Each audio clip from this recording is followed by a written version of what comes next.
CYC is a free channel that presents the Word of God for everyone. Your support will help us to continue the mission. Visit our website, cycnow.com. Even $1 will make a difference.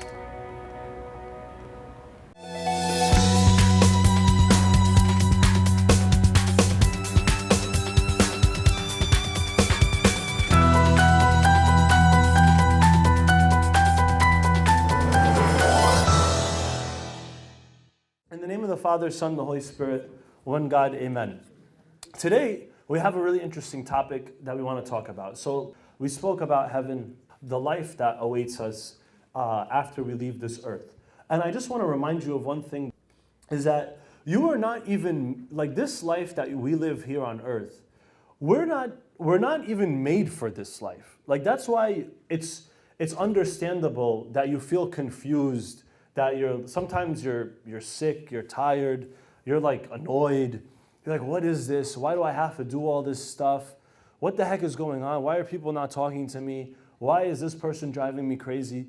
All these discomforts, all of these awkward moments, all of these issues that we have, the very first thing you should think about is, duh, I have these issues. Obviously, I have these issues because I wasn't made to be living on earth forever, right? I wasn't made to live like this at all. Actually, I was made to be in paradise and then to be in heaven with God, right? This is how I was designed. Like I was designed by God for heaven. I was not designed by God to live this life of struggle and of all these things. But what happened was we sinned. We very simply said, God, I get what you're saying about the whole design thing. You designed me. It's really nice. I really appreciate it, God. But you know what? I'm going to not do any of that stuff. And I'm going to look for earth. And I'm going to do everything you told me not to do. So we ended up getting ourselves into this big mess. And it started with Adam and Eve. And then so we found ourselves on earth with sin and all these struggles and being tired and having to work and all that stuff. You think there's going to be work in heaven, like you got to work to eat and stuff like that? No, there's going to be nice things that you do. That's very important. There's things that you do that are wonderful. But you're not going to be working so you can eat. You're not going to be like, oh, it's 5 o'clock. I need to take a nap because my body is so tired. That's not going to be happening in heaven. So the first thing you should think about when you're struggling on earth is that my whole life was not designed for earth. I am made for heaven. I am designed for heaven. That's the intention of God for me, right? So that's why St. Paul said in Philippians that we have our citizenship in heaven. And where? In heaven. Our citizenship is in heaven. Like when you go to the airport and you show them your passport and it shows which country you belong to, our passport as Christians, it shows that we belong to heaven. So all the rights, all the wonderful things that belong to heavenly creatures, they belong to us too. That's why when we're in the liturgy, which we'll get to in a few lectures, you'll find that on earth, when your body is here, you're praying in heaven. God hears what you say. And I'll tell you one more thing before we move on to the way to heaven, is that Jesus said in a parable about the lost sheep and the lost coin, right, in Luke 15.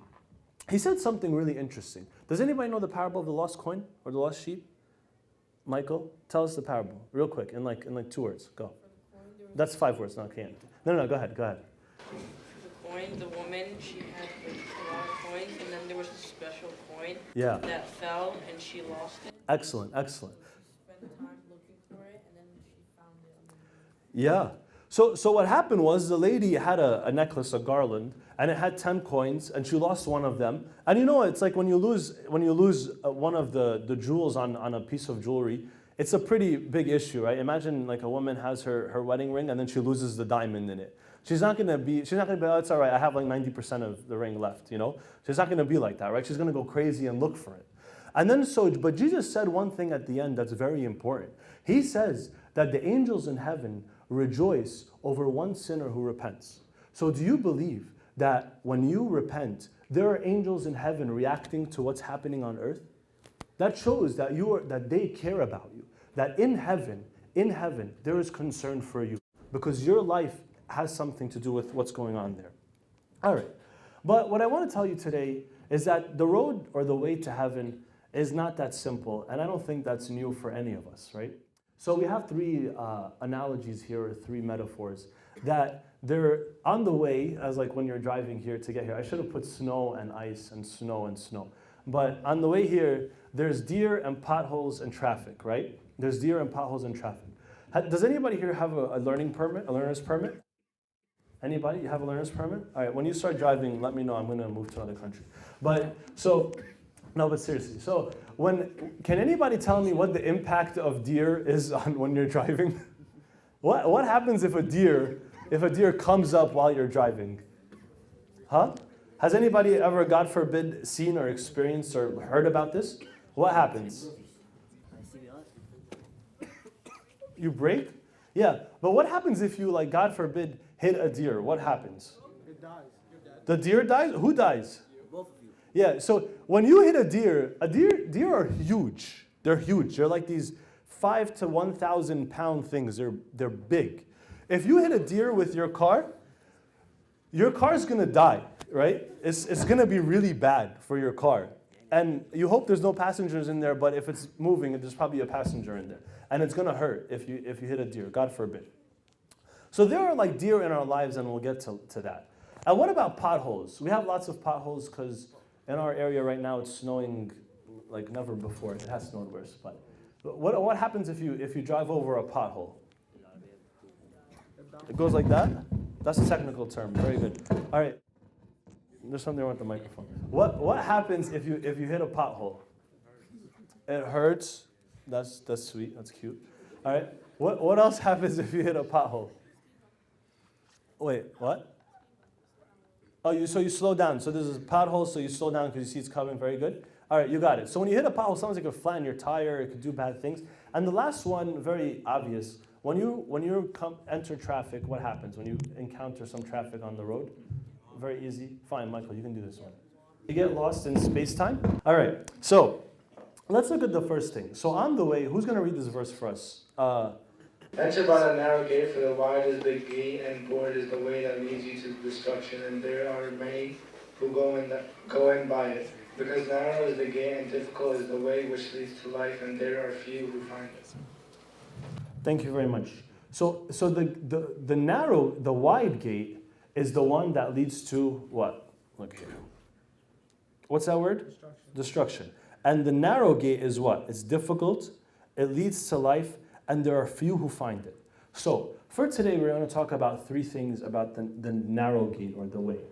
Number one is that it's difficult, it's confusing, right? You're going to be confused a lot. And lastly, it's pretty sad sometimes. So you can be sad on your way to heaven. That happens. But also, it's fun, it's full of love, and it has many, many rewards on the way to heaven. So the first thing is we're going to talk about is traffic. So I'm going to tell you guys why your friends can be traffic when you encounter, when you're on the way to heaven.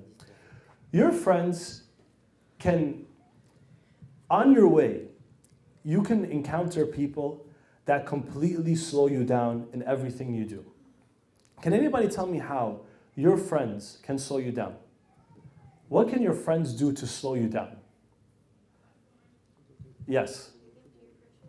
They can peer pressure you. So if they peer pressure you, like you're just sitting there, you're trying to do your thing, you're like running, you're going towards heaven, and then they're like, hey, do you want to, some guy comes up to you and is like, hey, I really like your hair. Can you go out with me? And you're like, all right, heaven, I'll see you later. I'm going to go out with this guy. He says my hair is nice, right? All right. Or what else? What else? Another one. They can be a bad influence.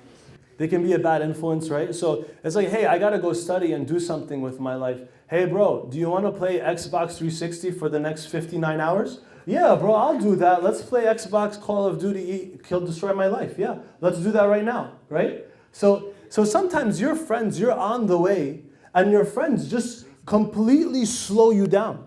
So you could have been, in 1 month or in 2 months, you could have been praying, you could have been growing in your spiritual life, and your friends all of a sudden completely slowed you down. And you're going to look back, and you're going to say, wow, in the last 2 months, what did I do with my life? Can anybody tell me just a simple example, and I think all of you are going to say something that's very common to all of us. Just tell me one thing that if you look back, you wish you would have been better at than you are now. Just one thing. I only need one answer. I'm not going to put all of you through this torture. One thing that you wish you could have been better at by now, but you're not. Anything, yeah. Basketball. Basketball. No, that's very good. Honestly, I can't say that for myself because even if I tried to be better, I'd probably be worse than I am. So basketball is something you could have wanted to do something and you look back and you say, man, I wish I was better at this thing than I am now. So if Abuna tells you, hey, I think you should read the Bible more, and then you have your friends who don't care about that, they're going to slow down your growth in this area. So let me tell you some things to look for in your friends so that you don't encounter a lot of traffic and it'll slow you down. And you guys can tell me if you disagree. Look for friends you can have fun with, obviously, right? You're not going to have friends that every time you sit with them, they're going to be like, yeah, bro, look at that light. Yeah, it's really bright.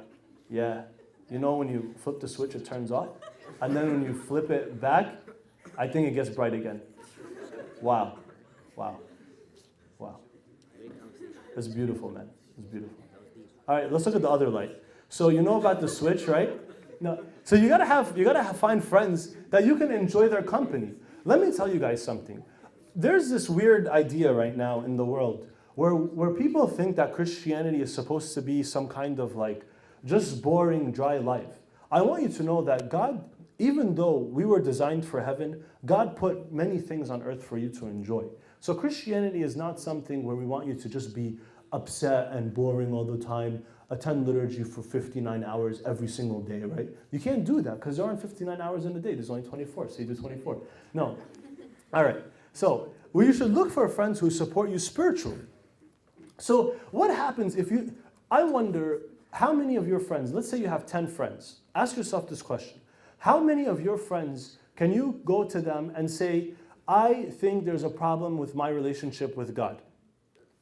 If you have 10 friends, how many out of those 10 friends will respond to you in a way that will support you in your spiritual life? This is such a difficult thing, and it becomes harder and harder as you get older. How many of your friends can you tell them, I think there's a problem in my relationship with God? And they will give you an answer that actually helps you. How many of you can think of one friend, just one friend, where if you tell them that, you'll feel awkward telling them that? I'm raising my hand, but I'm holding the mic at the same time. Look, you see? I'm raising my hand. There are some friends, if I tell them that, they'll be like, God? Who's that? Right? So sometimes we invest so much time in friendships that will do nothing for our relationship with God, that we cannot sit down for 5 minutes and have a serious conversation. We can listen to music all the time. We can talk about girls or talk about guys or talk about lights all the time, right? We can do all these things. But the second somebody brings up God or prayer or something we learned in Sunday school or reading the Bible or purity or anything, bro, I can't talk about this, bro. That's too holy. I can't talk about it. I don't even want, just my head hurts, my spirit hurts. I can't listen to this, right? So sometimes we have friends that have nothing, cannot do anything for our spiritual lives. Another really, really, really important thing that you need to look for in your friends, and again, pay really close attention to this because this will tell you which friends are true friends and which ones are just there for the fun of it, is a friend who can tell you when you're wrong. Which friends do you have that can tell you, hey, when we were hanging out yesterday and you looked, and when we were standing next to each other and that girl walked by and you looked at her and you did that thing, whatever you did, you really shouldn't have done that. Or when we were standing there and you told that guy that thing that you said, you really shouldn't have said that. Or hey, you need to work on something. So these are friends that you should be looking for. And lastly, of course, you need to look for friends who love you because that's really important. But let me tell you what not to look for. Before I put up the 4 things that you should not look for, can anybody tell me any things that you should avoid in your friends? Cannot have fun with. All right. So the opposite of everything I put here, I got that. So yeah. Do we have anything here? They bring you down. You're right, but can you give me like more description? It could be just like confidence-wise. Yeah, you're right. Yeah, so your friends can they won't encourage you. They'll say, yeah, you know, my jacket isn't nice. And they'll be like, yeah, you're so ugly. Like, bro, but you're my friend. Like, why are you telling me I'm ugly? So they'll tell you that, right? All right, let me get one more. Any more? What should you avoid in your friends? Bimwa. But I need answers from people who don't say much. All right, fine, go ahead, and then we'll get Sarah. Lying. Friends who lie. Very good, obviously. They're very good. That's really good, yeah. If they really love you, then they would let you like pray in front of them, or they wouldn't be upset with you. What was the first part of voice? If they what about you? If they really love you, then they would, like, if you started talking about prayer, they wouldn't be upset. They would just talk about it and be interested. That's really good. Excellent. So they will encourage you in your spiritual life. Very good. All right. So what are some things to avoid? Number one, does not behave in a Christian manner. If your friend does not behave in a Christian manner, they will slow you down. I don't think I need to say any more about that. If your friends do not behave in a Christian manner, they will slow you down. So you'll be trying to go to heaven, and they'll be like, wait, slow down, come here. Let's do this other thing, right? All right. They're shallow. So you can't really have any types of deep, important conversations with them. Number three is irresponsible. Irresponsible is a tough one, guys, because let me tell you something. If I was giving the talk to the younger kids, maybe I wouldn't spend so much time on this one right here, right? But because you guys are older, in a matter of a year or two, the amount of responsibility you're going to gain in your life, you're going to be like, whoa, all of a sudden I have to think about the next 40 years of my life when I choose my career. Whoa, my parents just gave me a bit more money to spend and now I have to manage that. Whoa, I have a cell phone, I have this, I have that. I have to pick my classes. What's taken a class before, right? No, so you're going to have all these responsibilities that you have to think about.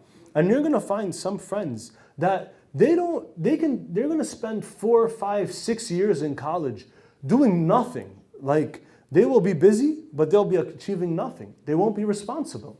So you need to surround yourself with responsible people. People who say, no, I can't hang out today because I have something to do. No, I can't do this thing because it's going to mess me up, right? So these are things that you should be looking for or not looking for if they're irresponsible. And lastly is selfish. I think you guys know this one. Nobody's going to pick a selfish friend, but you'll be surprised. So the verse here is, do not be deceived. Evil company corrupts good habits. Evil company corrupts good habits. We have 3 more slides. Does anybody have any questions right now, so far?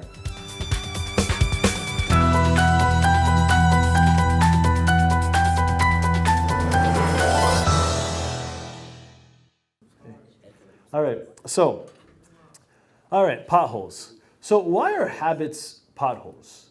A pothole is something that develops over time, right? So if you have like these, you guys know, right? Like right now, it was just snowing like crazy, and all the snow on the road, and all the salt on the road, and all the snow. Right now, when you're driving on a road that used to be smooth, over a little bit of time with all the snow, now you're driving on the same road, but there's all these like craters in the road. And now you have to drive when you're driving around the potholes. And if you hit one of them, you could mess your tire up. One time I was driving, and I was driving on the Grand Central Parkway, and I was driving like 40 or 50 miles an hour, maybe a little faster. So my tire went over a pothole. And then all of a sudden, a few minutes later, I just found my car like veering to the side every time I drive.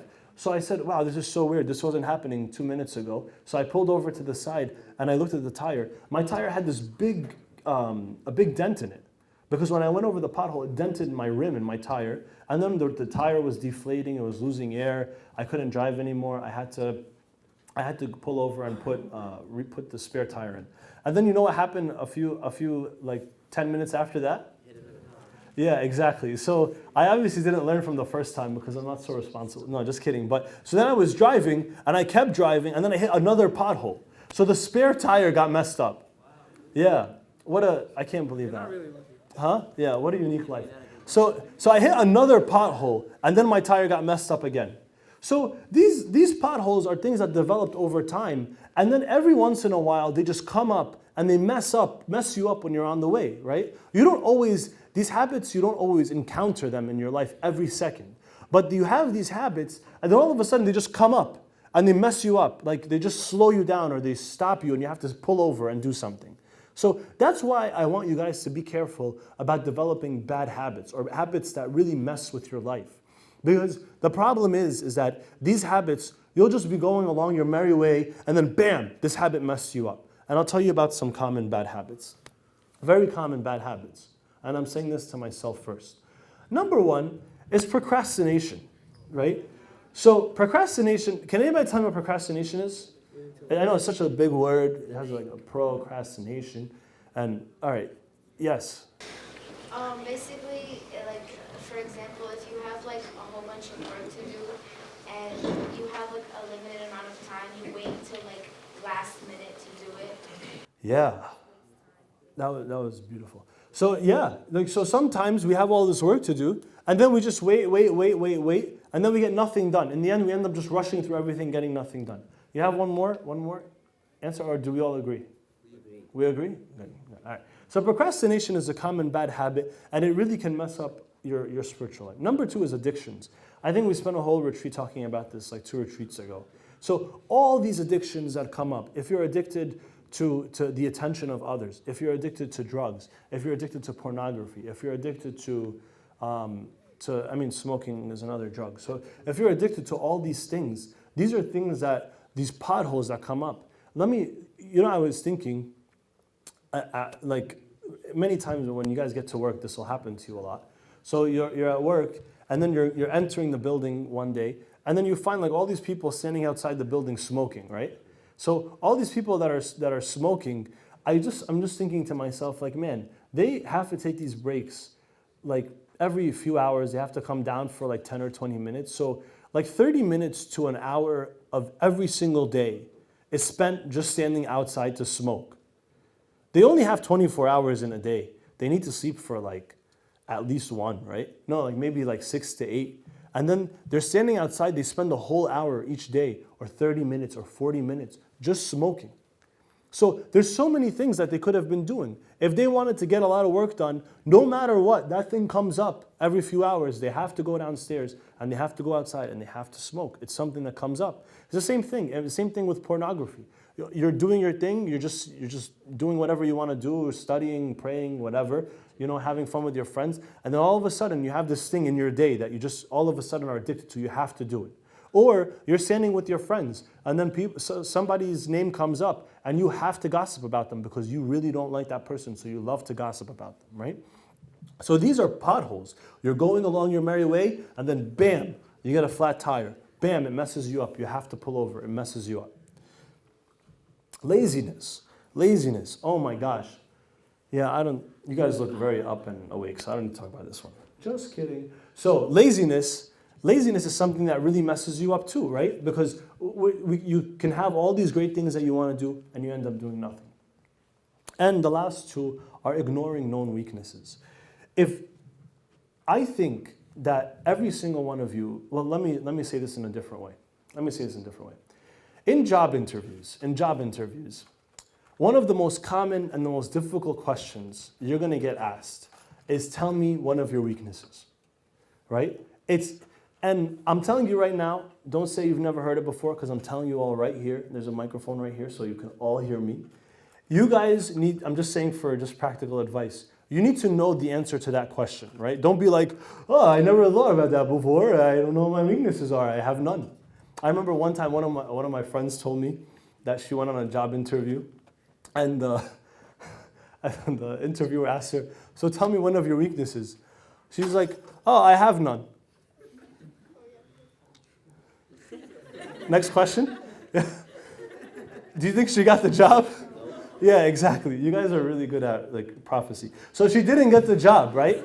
So she didn't get the job at all, right? And you think like, why is it important to know my weaknesses? But let me tell you guys something. If you don't know your weaknesses, you keep falling over and over and over and over again in the same thing. If I know that my weakness is to sit alone in my room and be bored, why do I always go back to my room and be bored and sit in my room? If I know my weakness is every time somebody talks to me a certain way, I want to punch them in the face, right? What is that? If I know that that's my weakness, why do I put myself in those situations? If I know, for example, that I am like that certain situations make me feel bad about myself. Like certain situations make me feel insecure. Why don't I expect that and remind myself that there's nothing to make me feel insecure about that situation? You guys get what I'm saying or no? Like for example, it's very common, one of the common anxieties is just social anxiety, right? So you're in a situation and you're around all these people and they're kind of just sitting, and there's like very minor cases, of course. Like for example, there are 7th graders here, right? The 7th graders who are here, this is their first time on the retreat, right? So this is the first time they're coming, and they're gonna go and they're gonna pick up lunch. They're gonna go put lunch in their trays, and then they're gonna walk outside of the line, and they're gonna look around, and they're gonna say, "Oh, I don't know anybody here yet. I've never done this before." They know other 7th graders, but they're all short, right? And they're all you can't see them, right? You can't see them. I mean, they're not short, like there's nothing wrong with their bodies. I'm just saying, like they're all 5 years younger than 12th graders. So they're all like kind of mixed in. They're just the little ones, right? And they're just looking around and they don't know where to sit, right? So they have a little itty bit of social anxiety. They're just for a few minutes, they're like, I don't know what to do. Like this is tough because everybody here has done this before. They know where to sit. They know who their friends are. They've been doing this for a few years, right? And I'm brand new and I don't know that many people and I have to find my other 7th grader friends, but I can't see them because I'm short and they're short, right? So that's what they're thinking, right?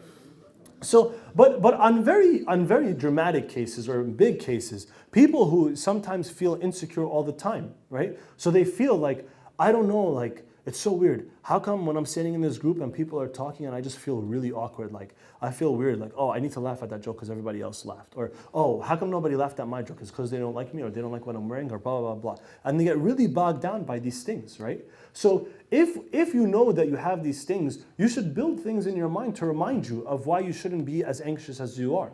And you can work on that. But the point is that you shouldn't ignore your own weaknesses. The last pothole is worrying. There are people who worry all the time. And I want to tell you a story, but it's too close to all of us, so I'll rather not say it. But there are people who worry all the time, and it ends up like slowing down their lives. I can tell you, it's very interesting when I deal with your parents, guys. So some parents, when we talk to them, you find that they're not like, they're concerned, like they care, but they're not like gonna die all the time, right? Like there are some parents, whenever you talk to them, they're like, my son, Philofios, he's suffering with, he didn't put on his glasses at the right time today. I don't know what's going on. Is he losing his vision? And whatever. They're just worried all the time, right? Or I don't know, he was a little sad yesterday. I don't know what's going on. Or he had to go to the bathroom too many times. Or whatever, right? And they're just worried all the time, right?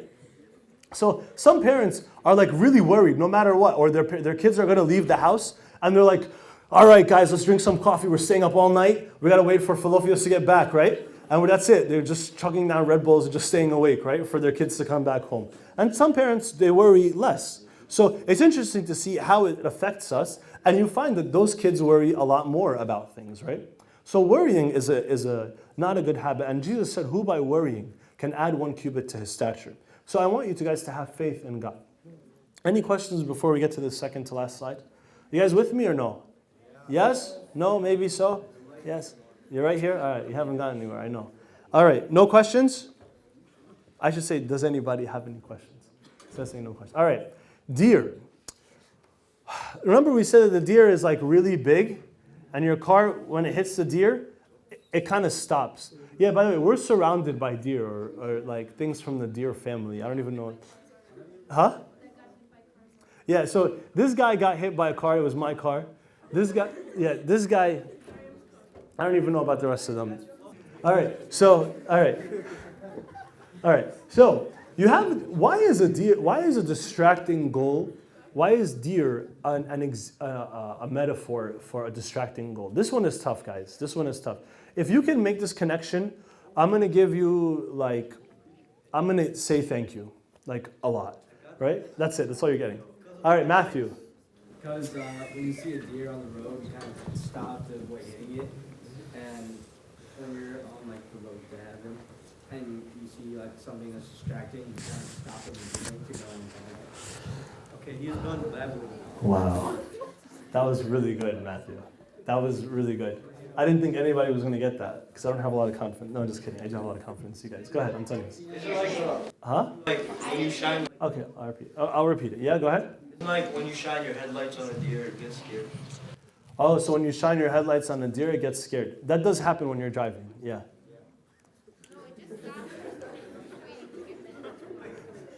All right, Marina. It's also partially because sometimes you don't see it coming. Oh, okay, you don't see it coming. That's good. That's very connected to what Matthew said. That's really good. You don't see it coming.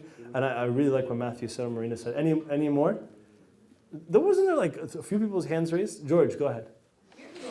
Did you say this? Maybe not, but you can turn. Let's say there was like no border on your right or left side. If you see the deer, you were to turn to your right side, you can go hit a tree. Yeah. Maybe you go a point with no return. I don't know. Yeah, that was really dramatic. You're right, though. Good.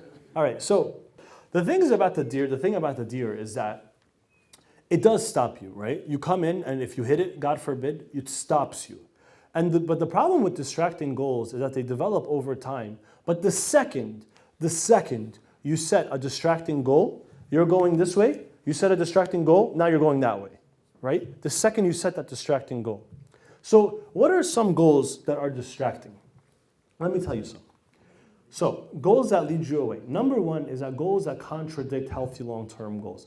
This one is like so obvious. But if you have a goal, let's say you want to be like an engineer or a doctor or a teacher or whatever you want to be. And then you think that you all of a sudden set this goal for yourself that you want to be the best at, you want to be like a UFC fighter, and you have to, and it requires that you have to train for 16 hours a day or something, right? You could just set that goal for yourself and it's going to mess you up. Or if you have a goal that you want to grow in your spiritual life, you want to learn how to love people more. But then every time you go to church, all you're concerned with is just talking to your friends. Your goal is to like get some girl to talk to you or something, or to get some guy to talk to you. That's your goal. So you can set goals for yourself that completely derail you from the path that you're on. So these are goals that are like deer, that when you get on them, they completely prevent you from reaching your destination. Another one is goals that overtake your life, like we were saying. Let me be very clear about something. One of the clearest signs, the most common signs, the most obvious sign of anything that's unhealthy is if it takes over your life. If it completely consumes your life. Even I'll tell you something, guys, God prefers that when you pray with your heart, as opposed to you spending hours and hours just reading the Psalms that you're not even interested in it. Like you're just doing it because, oh, they told me to do it, I have to do it, right? God prefers that you pray with your heart as opposed to just checking off something on the list. So God He doesn't want to make you addicted to Him in a bad way. He wants you to grow in your love and your relationship with Him. I hope this point is clear. Are you guys with me or no? Yeah? There.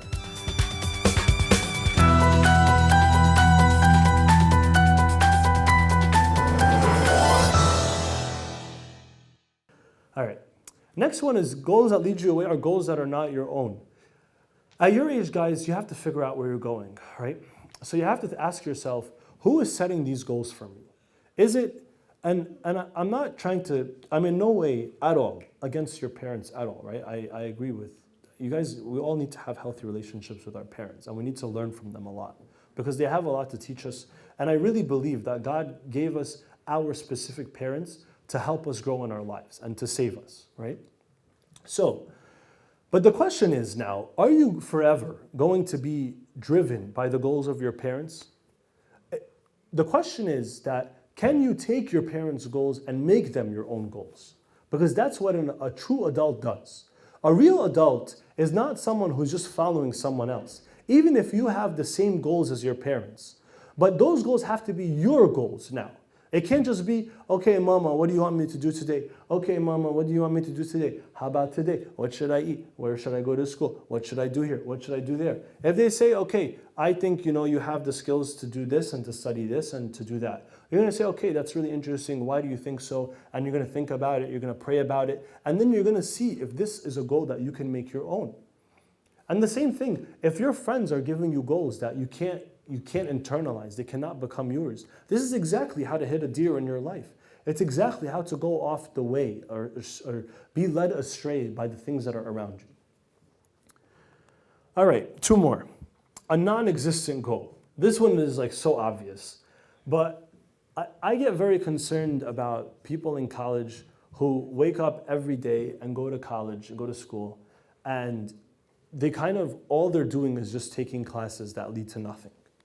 And I get very concerned about like high schoolers who they go to school, they hang out with their friends, they accomplish like literally, they just keep going through all these motions. And at the end you ask them, hey, what are you trying to do with your life? Like what do you want to be when you grow up? What's something that you resolve to do this year? What's one virtue you're trying to grow in? What friendships or what friends do you want to let go and which ones do you want to grow in? You ask them these questions, they have no idea what's going on. They never thought about these things. All they do is just go through all these motions and they don't know. So sometimes we don't have any goals at all. And the last one is unspecific goals. I think this one is pretty clear, so I'm going to go to the next slide. Are you guys with me? Or last slide, all right? Any questions? How come there are no questions? That's such a good answer. Thanks, man. Thanks. What a sweet talker. How this guy? All right, guys. So we talked about traffic, potholes, and deer. So I just want to summarize the things we talked about. I want to talk about the way again. Just repeat it one more time. What are some things that we can learn about the way to heaven? Number 1 is that it's not the most popular way. There are so many things, so many other ways. It said broad is the gate that leads to destruction, right? So if I look outside and I'm choosing all the ways that I can walk in, I'm going to find maybe like, 500 or 600 different ways that I can walk in. I can do so many things with my life, but there are very few things that I can do that will lead to life.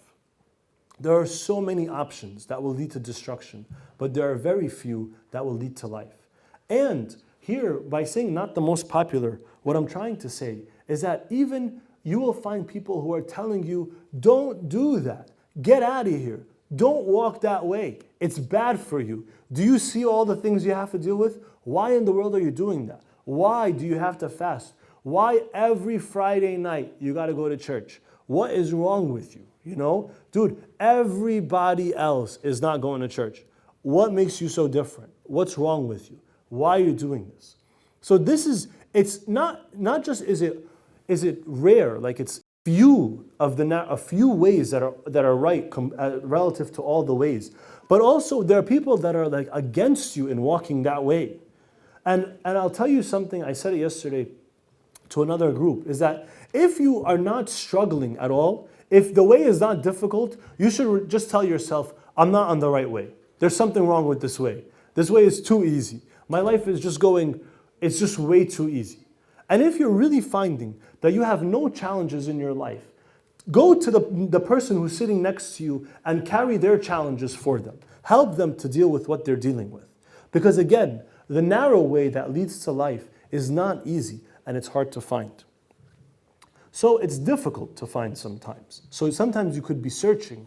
You know, guys, you guys have heard of Mother Teresa, or is she too, she's before your time? You guys know Mother Teresa, right? So Mother Teresa is a great, great, amazing saintly woman who served people in India. And when there was a book written about the letters that she wrote to her spiritual father. And for many years in her own spiritual walk, she was like looking for God. Even this is like very late in her life when she was so popular for doing all these great things, but she was still trying to see God, trying to find Him, as if like she couldn't hear Him sometimes. So sometimes guys, we're going through this way, and we're just having difficulty finding the right thing to do.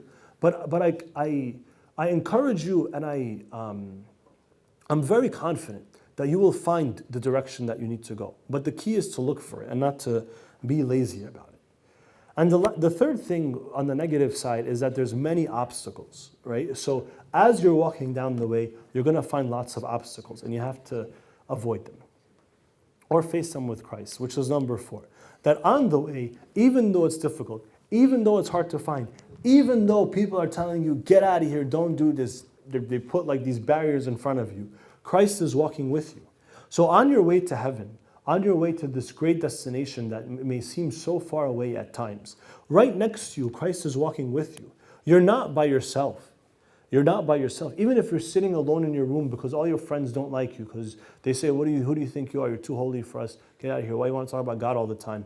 You're so spiritual, weirdo, right? And they're saying that. You should know that Christ is right there with you. He's like, listen, we got this. They called me a weirdo too. They told me I was dumb too. They told me all these things. They were making fun of me. My disciples left me at times, right? So Christ is walking with you on the way. And number 5, you will find real joy when you're walking on the way. If in America, in this world, we are told all the time about happiness. We want to be happy. You want to live this life. Why are you doing this? This is so annoying. Get out of here. Don't do that silly thing. Do the fun things. Let's go have fun. Let's go do this other thing, right? But you can spend your time doing all those things without having real joy in your heart. And that's why St. Paul, when he was in prison, he wrote an epistle about joy and saying, rejoice in the Lord always. So even when you're struggling, when you're walking on this way, you will find real joy. And the last thing is that the way leads to eternal life. So this is something, guys, that we say in the liturgy, we say in the Agbeya, we say every single day at the end of the creed. We say we look for the resurrection of the dead and the what? And the life of the age to come. This is, again, back to where we started. This is where we were designed to be. We were designed to live eternally with God. So the way, although it's difficult, there is a very clear destination, which is heaven. And Jesus said, these things I have spoken to you, that in me you may have peace. In the world you will have tribulation, but be of good cheer, I have overcome the world. So all these difficult things that we have, Christ overcame them. And when you're with him, you'll be able to walk on the way. Are there any questions?